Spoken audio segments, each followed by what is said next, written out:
Subhanaka la ilma lana illa ma 'allamtana innaka antal alimul hakim. Rabbi shrah li sadri wa yassir li amri wahlul 'uqdatam min lisani yafqahu qawli, amma ba'd. Yang dihormati Tuan Imam, Tuan Bilal, Tuan Kuasa Masjid, sidang jemaah, moga-moga kita dirahmati Allah Subhanahu wa taala. Alhamdulillah, pagi ini kita sambung kuliah kita dan bicara kita berkenaan dengan persoalan akidah, persoalan i'tiqad, dan kita nak tumpukan tentang sebahagian daripada manhaj sunni ataupun manhaj ahli sunnah wal jamaah.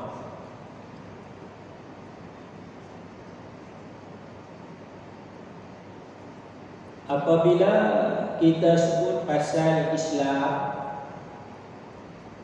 untuk menjadi seorang Islam ataupun untuk menjadi seorang yang beriman,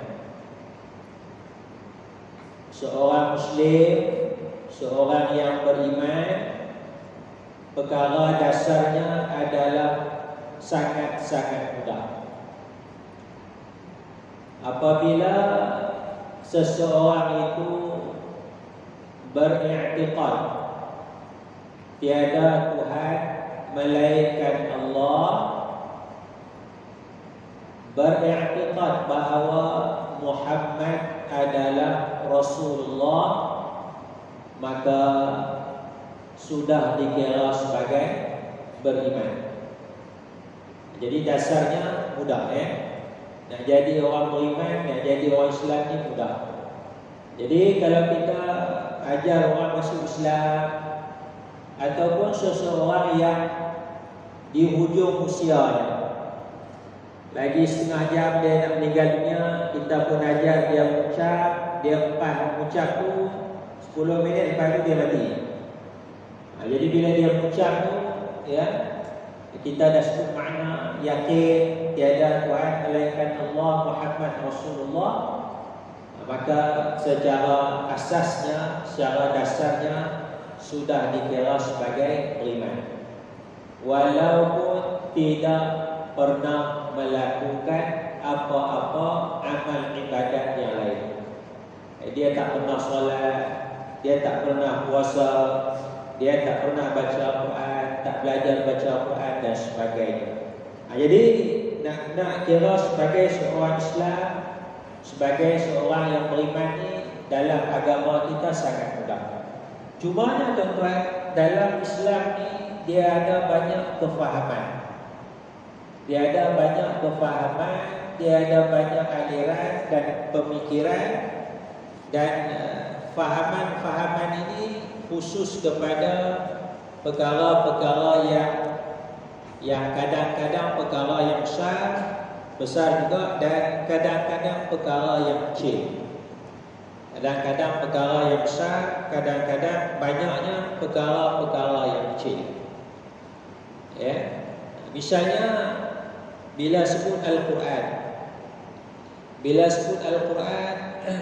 dia ada beza. Dia ada beza di kalangan umat Islam. Al-Quran ni makhluk ataupun tidak. Pernah dengar isu tu? Al-Quran ni makhluk ataupun tidak? Satu. Yang keduanya, kalaulah Al-Quran itu kalam Allah, memang Al-Quran itu kalam Allah. Al-Quran memang kalam Allah sebab disebut jelas dalam Quran, hatta yasma'u kalam Allah. Wa in ahadun minal musyrikin istajaraka fa'ajirhu hatta yasma'a kalam Allah.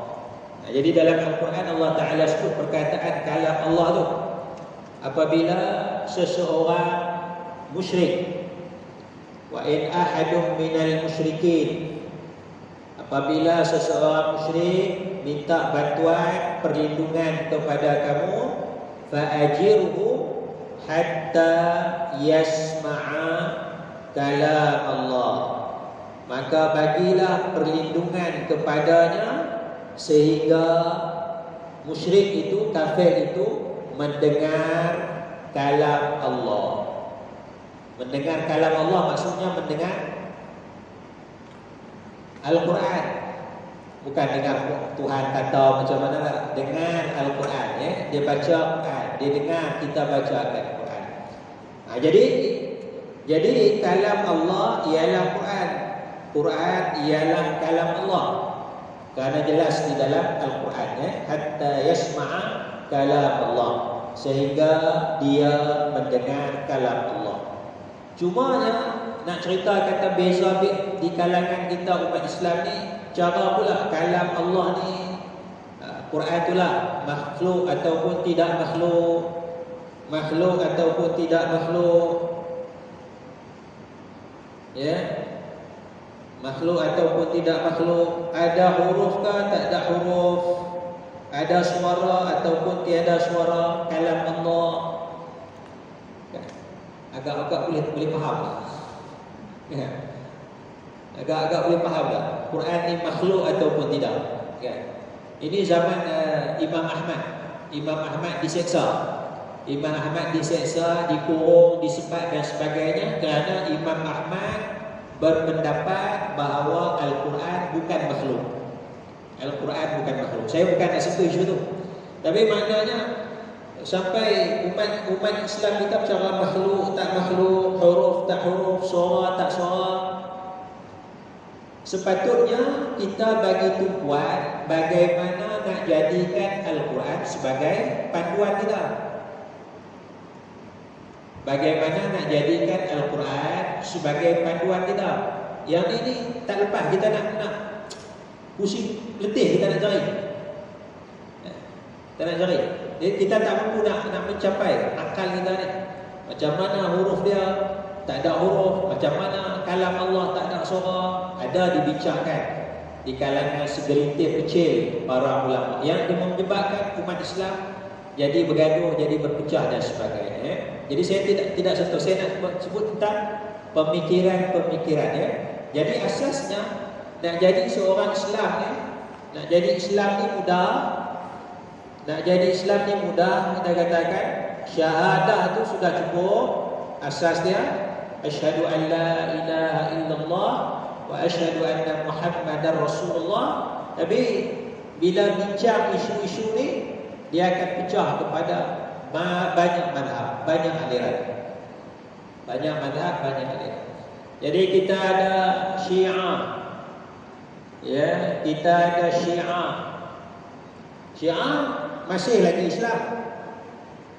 Syiah masih lagi Islam selagi mana dia syahadah. Selagi mana dia kata la ilaha illallah Muhammadur Rasulullah, Islam kan? Islam. Sebab tu kita kata Syiah itu Islam. Sebab tu orang Syiah, orang Iran Syiah masih lagi dibenarkan melaksanakan ibadat haji pasal dia masih lagi ada syahadah. Kerana dia Islam. Tapi Islam dia secara Syiah, antara ciri Syiah ialah kenal kutuk sahabat Nabi. Kutuk sahabat Nabi. Sahabat Nabi jahat, sahabat Nabi sesat, Abu Bakar jahat, Abu Bakar sesat, Umar jahat, Umar sesat, isteri Nabi Sayyidatina Aisyah jahat dan sebagainya.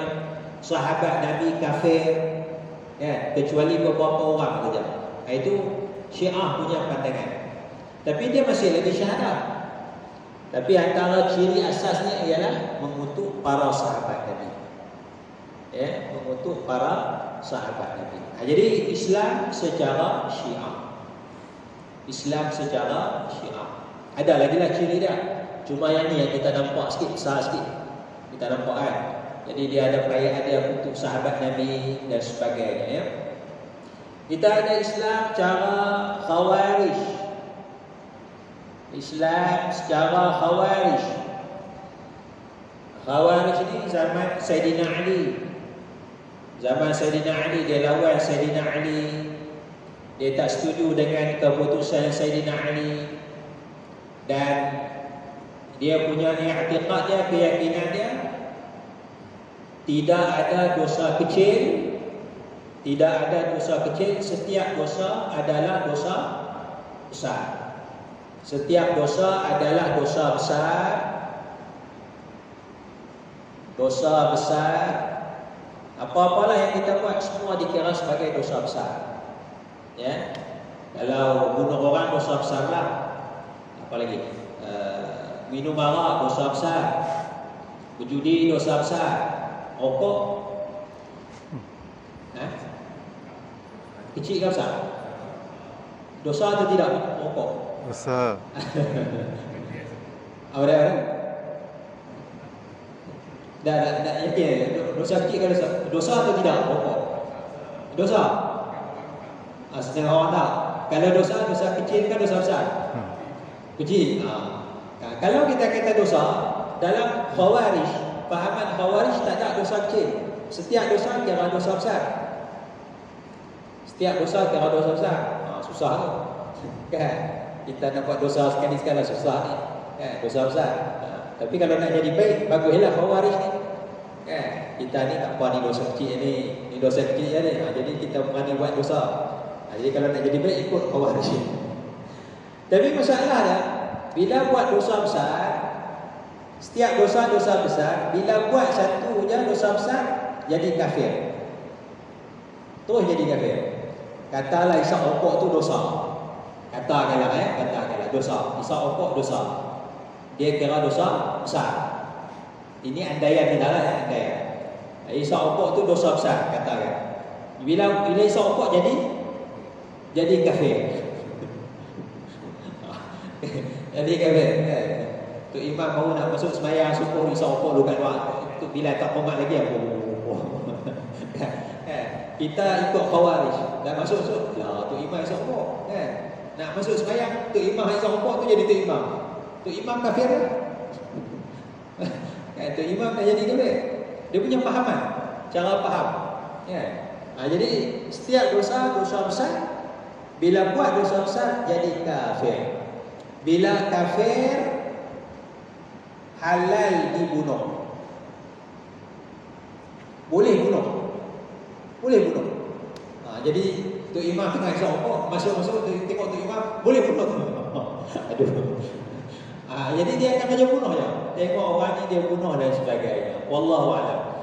Lepas tu yang kita tengok di Afghanistan kan, Daesh mengaku, wallahu a'lam benar atau tidak, Daesh mengaku dia bom masjid Syiah.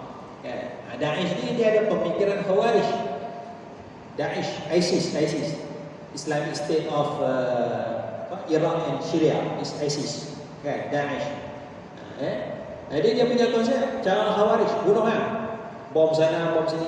Jadi bagi Khawarij, Syiah ni jahat, kafir. Lepas tu dia bom, dia bunuhnya, tak ada masalah pun. Kita kata pasal apa lah nak bunuh, nak bom masjid dan sebagainya. Tapi bagi pemikiran Khawarij, Islam secara Khawarij, dia tidak ada masalah. Itu Khawarij. Ya, Khawarij. Jadi barangkali ISIS itu adalah Khawarij ataupun ada unsur-unsur Khawarij. Tapi Khawarij ni dari satu suku dia kuat ibadat. Dia rajin baca Al-Quran, dia rajin sembahyang dan sebagainya.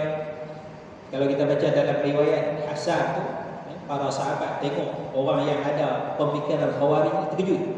Para sahabat Nabi terkejut sebab diberitakan dalam asar itu bahawa orang yang ada elemen-elemen Khawarij ni adalah ahli ibadah. Maknanya sahabat-sahabat Nabi pun galak. Sahabat-sahabat Nabi pun galak. Dari sudut baca Al-Quran, dari sudut semayang sunat, semayang tahajud, dari sudut puasa, sahabat Nabi nampak gaya mengaku galak kepada orang yang hidup zaman sahabat tu, tapi mereka bukan sahabat. Khawarij ni bukan sahabat, mereka tak jumpa dengan Nabi. Mereka di kalangan orang yang jumpa dengan sahabat Nabi saja. Jadi konsep dia dosa besar jadi kafir dan halal dibunuh. Apa itulah maknanya banyak pecahan-pecahan dan sebagainya yang menyebabkan kita terpisah, umat Islam bergaduh dan sebagainya. Jadi sinilah kita nak faham sedikit sebanyak beza antara Syiah, beza antara Khawarij, beza antara Qadariyah, beza antara Mu'tazilah, dan beza antara Jabariyah, beza antara liberal dan sebagainya, supaya kita faham, iaitu bagaimana kita nak Islam berdasarkan Sunni,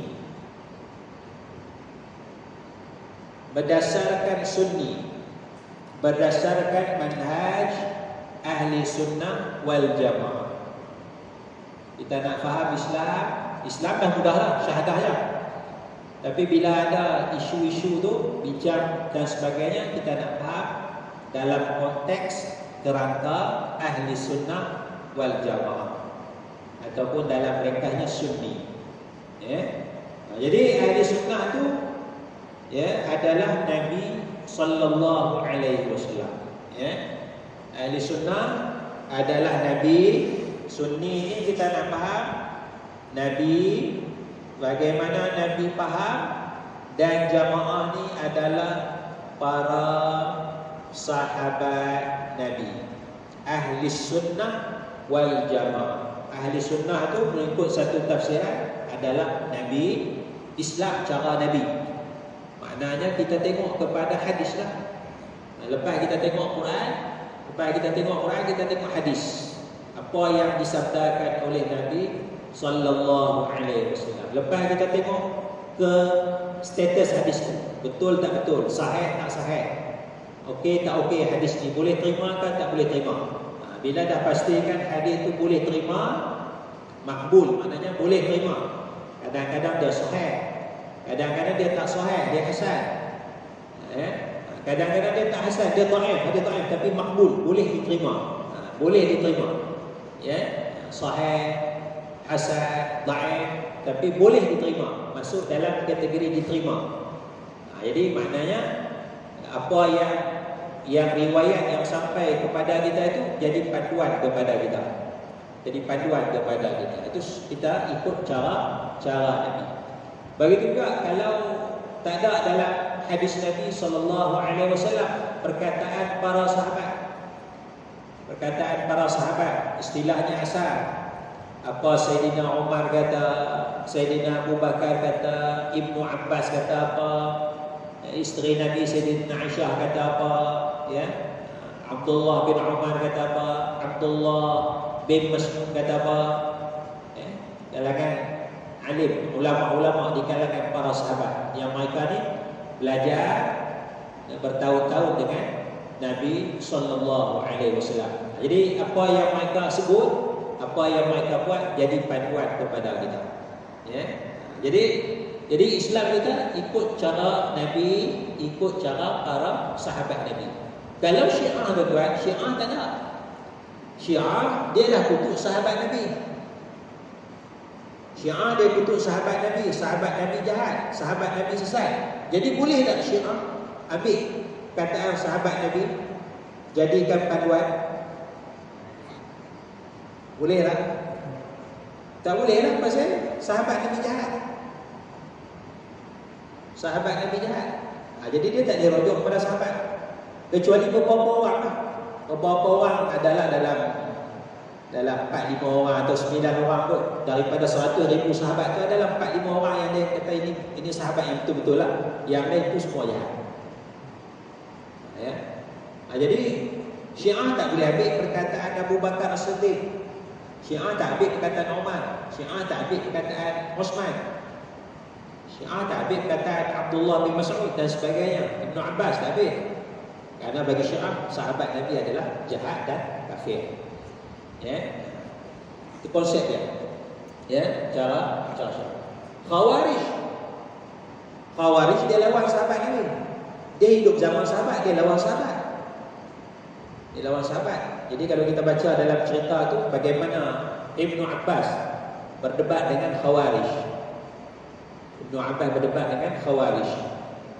Ibnu Abbas sahabat Nabi, dia minta izin kepada Sayyidina Ali. Sayyidina Ali jadi khalifah, aku nak jumpa, nak debat dengan mereka.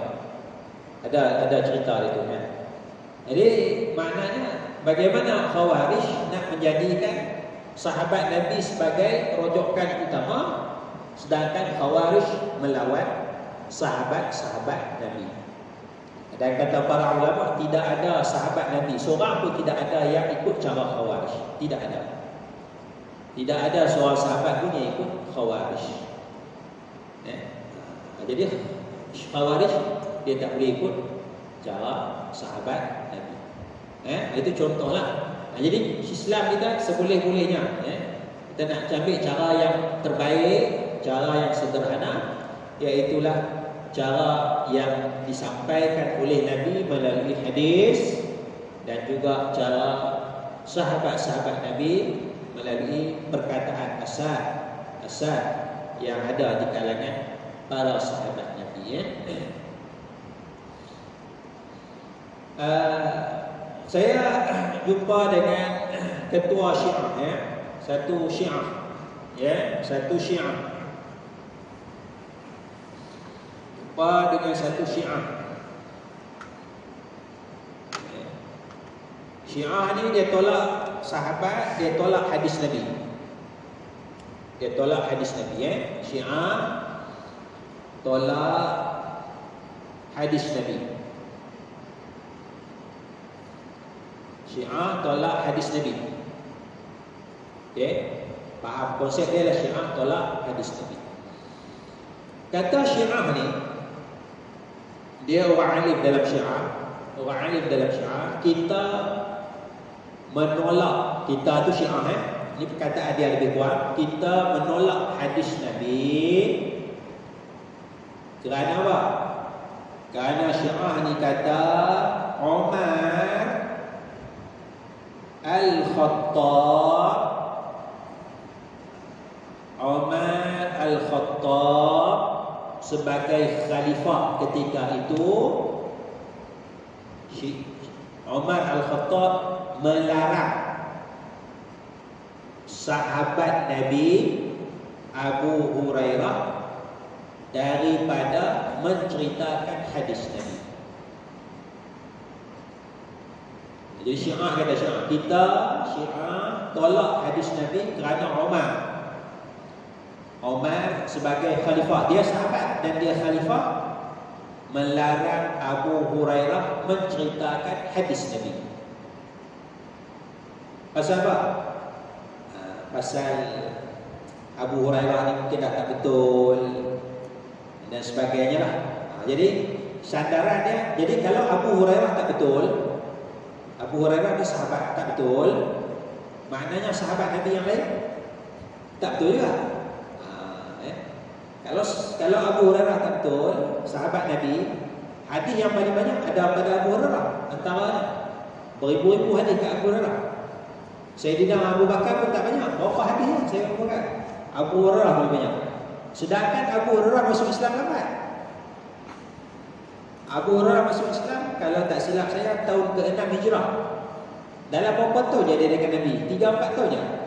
Abu Bakar yang berpuluh tahun dengan Nabi itu hadis dia sikit. Tapi Abu Hurairah masuk Islam lambat, hadis dia beribu. Itu dia timbulkan kemusykilan. Jadi dia kata, Syiah kata kita larang pasal Umar ni. Umar yang larang. Umar melarang Abu Hurairah cerita hadis Nabi. Sebab tu kita tak ikut sahabat-sahabat Nabi. Hadis-hadis yang datang daripada sahabat. Saya jawab kepada Syiah ni, saya jawab kepada dia, saya panggil dia Ustaz. Ustaz, kita Syiah, bukan saya Syiah, saya tengah berdialog dengan dia. Ustaz, kita tuan salah faham lah. Ustaz, kita Syiah ni Ustaz tak pakai, tak guna Umar ni. Umar ni tak betul Ustaz. Kita Syiah mana pakai Umar ni. Umar larang Abu Hurairah ni tak betul Ustaz.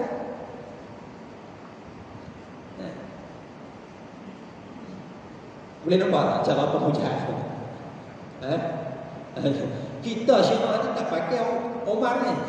Omar ni salah larangan ini. Kan? Syiah ni kata, kan? Saya kata kita tak pakai Omar ni. Kan? Omar ni sesat. Kan? Omar ni sesat. Saya kata murtad. Syiah ni kata kita bukan tolak semua. Ada yang betul kita ambil, yang tak betul kita tolak lah. Perkataan Omar yang betul kita ambil, yang tak betul kita tolak. Saya jawab, tapi Ustaz, Omar ni murtad. Murtad dah Omar ni, saya kata. Kafir. Macam mana kita boleh pakai perkataan orang kafir ni?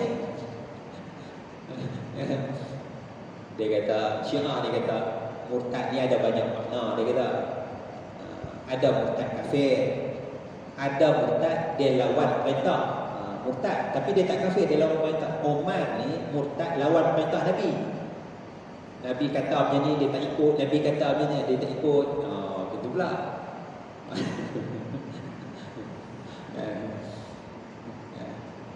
Tapi Ustaz, dalam kitab-kitab kitab Syiah, Omar ni murtad kafir. Jadi dia tak jawab. Lebih kurang gitu lah. Jadi gunakan banyak hujah dia tu. Kan hujah dia. Jadi masa ni dia tak pakai perkataan Omar. Tapi yang Sayyidina Umar buat ni. Cara pemikiran Sayyidina Umar, akidah Sayyidina Umar dia tak ikut. Akidah para sahabat dia tak ikut. Itu cara Syiah. Itu beza kita. Beza kita dengan Syiah. Ya.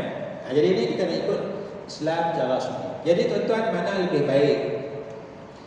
Ya, kita ikut Nabi, lepas Quran, lepas Quran kita ikut Nabi. Maknanya hadis Nabi, kemudian kita ikut sahabat Nabi Asyar. Mana lebih baik?